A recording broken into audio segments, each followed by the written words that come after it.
The valley trembled the moment Lira appeared at the tree line, clothes torn, face streaked with ash. But the real terror stepped out behind her. The aliens had entrusted her with 3 tiny cubs. Yet now, 12 full-grown hunters marched at her back, their eyes burning like molten amber. The alien elders stared in stunned silence. Lira lifted her hand slowly. "I didn't summon them. They just followed." But the hunters weren't looking at her. Their focus locked on the elders as if Lira wasn't a returning guardian.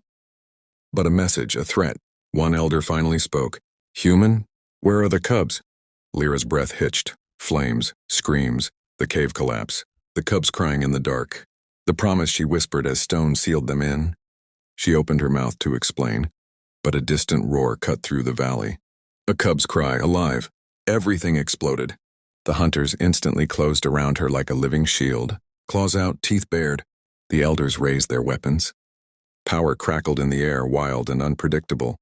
Lira didn't know if she was being protected or punished. "What would you do," she whispered, "if the creatures you tried to save returned as hunters? Tell me below." The hunters moved first, 12, bodies of living stone tightening around Lira as the valley burst into chaos. Energy blasts cracked the air, trees split, dust spiraled upward in violent circles. The elders shouted orders, but the hunters ignored every voice, except the distant cry echoing from the forest. Lira tried to break free, but a hunter's massive hand held her shoulder. Not hurting, controlling, guiding, almost claiming. "Let me go," she cried.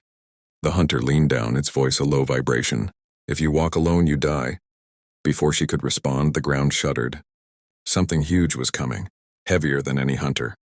A shadow moved between the trees, dragging broken branches behind it. The elders stepped back in fear. Then Lira saw it.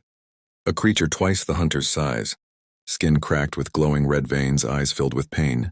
One of the cubs, but mutated, enraged, grown far too fast. Impossible.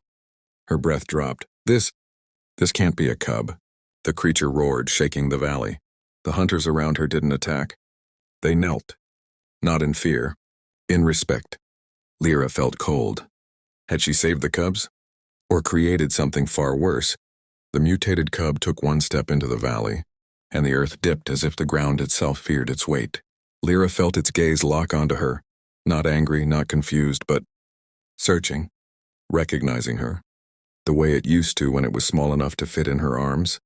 But now its breath came out in waves of heat so intense the grass curled and burned. The hunters rose from their kneel, forming a sharp line between the creature and the elders. Their bodies glowed, patterns of ancient symbols pulsing across their stone-like skin. "Human!" one elder called out, voice trembling. "What did you do to the cub?" Lira shook her head. "I tried to save them." The cave collapsed. I dug for hours. I didn't know they survived. I didn't know they changed. The mutated cub roared again. This time Lira felt the message in her bones.